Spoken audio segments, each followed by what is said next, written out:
नमस्कार मित्रों, मैं डॉक्टर आलोक चांडिया अखिल भारतीय अधिकार संगठन की तरफ से आज अधिकार की ही श्रृंखला में एक ऐसे तथ्य पे बात करने जा रहा हूँ जिसका वैश्विक स्तर पर अभी कोई अस्तित्व नहीं है। जी हाँ, मैं अधिकार विज्ञान यानी राइटोलॉजी की बात करने जा रहा हूँ और जिसे मैं पूर्व में भी एक वीडियो बनाकर कर चुका हूँ। अमेज़न पे इस संबंध में मेरा एक आर्टिकल भी है।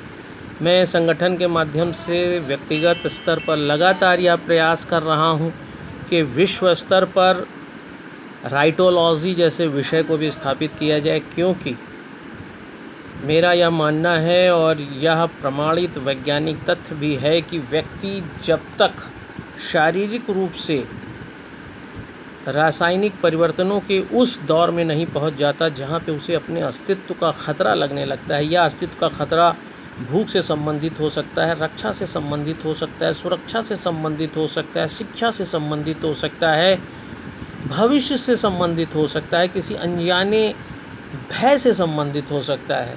लेकिन आप उसके लिए अधिकार जैसे स्थिति में तभी जाएंगे जब आपको अपने स्तर पर उन सभी चीज़ों से निवारण करने की क्षमता नहीं लगेगी। जैसे अगर आप के पीछे कोई जानवर पड़ जाए और आपको ऐसा लगता रहे कि आप स्वयं उससे मुकाबला करने में सक्षम हैं, तो न तो आप किसी दूसरे की सहायता लेना चाहेंगे, न चिल्लाएंगे, न चीखेंगे, बल्कि आप स्वयं उससे मुकाबला करेंगे।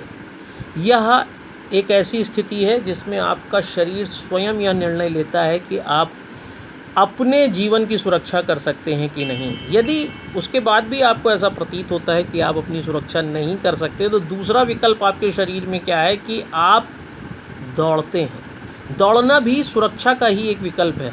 लेकिन यदि जिससे आप सुरक्षा अपनी कर रहे हैं उसके दौड़ने और आपके दौड़ने में भिन्नता है, असमानता है, और वह आपसे तेज़ दौड़ रहा है, तो इस बात का ज़्यादा एक सार सामने आ सकता है कि आपका जीवन खतरे में पड़ जाए। और उस स्थिति में भी आप जब दौड़ने के बाद स्वयं मुकाबला करने के बाद नहीं पाते हैं, तो आप चिल्लाते हैं।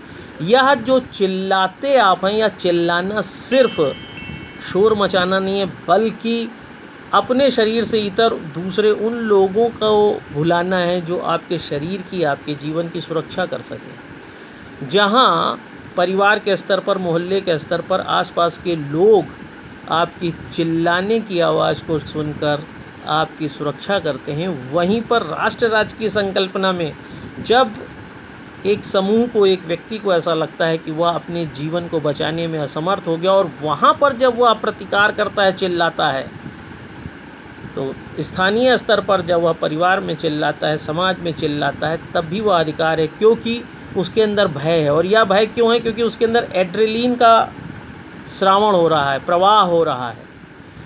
जब वह तनाव में जाता है तो ACTH हार्मोन उसके शरीर में निकलना कम हो जाता है, एड्रेनोकॉर्टिकोट्रोपिक हार्मोन। और उस स्थिति में भी वह तनाव की स्थिति में इस हार्मोन से प्रभावित हो जाता है।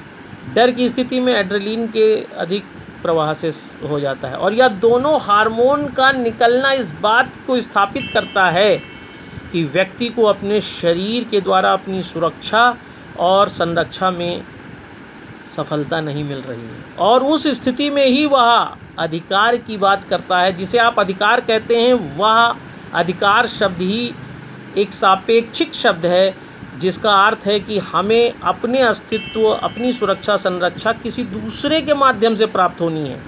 जहाँ पर परिवार में या सुरक्षा, संरक्षा माता पिता हो सकते हैं, बड़े लोग हो सकते हैं, वहीं समाज में मोहल्ला समिति हो सकती है, पार्षद हो सकते हैं, शहर के स्तर पर विधायक हो सकते हैं, जिला के स्तर पर सांसद हो सकते हैं, प्रशासनिक स्तर पर DM हो सकते हैं, SP हो सकते हैं।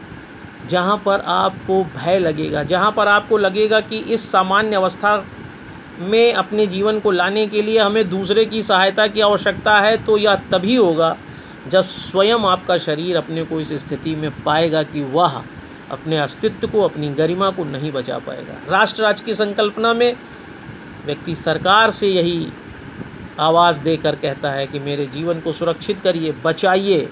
और वहाँ भी इस प्रतिकार में जहाँ एक डर था अस्तित्व का, उस डर के एक स्तर आगे बढ़ जाने का स्वरूप हमें तब दिखाई देता है जब डर के बाद भी आपकी आवाज़ नहीं सुनी जाती और यह डर आक्रोश में बदल जाता है। यह भी शरीर के अंदर होने वाली प्रतिक्रिया होता है जो शरीर में इस बात का तनाव पैदा करता है कि उसकी आवाज़ क्यों नहीं सुनी जा रही, जिसे आप आंदोलन कहते हैं, जिसे आप रैली कहते हैं। वह सब भी शरीर के अंदर होने वाली उस रासायनिक प्रतिक्रिया के फलस्वरूप है जो आपको आपके अधिकारों के प्रति बात कहने के लिए प्रेरित करता है।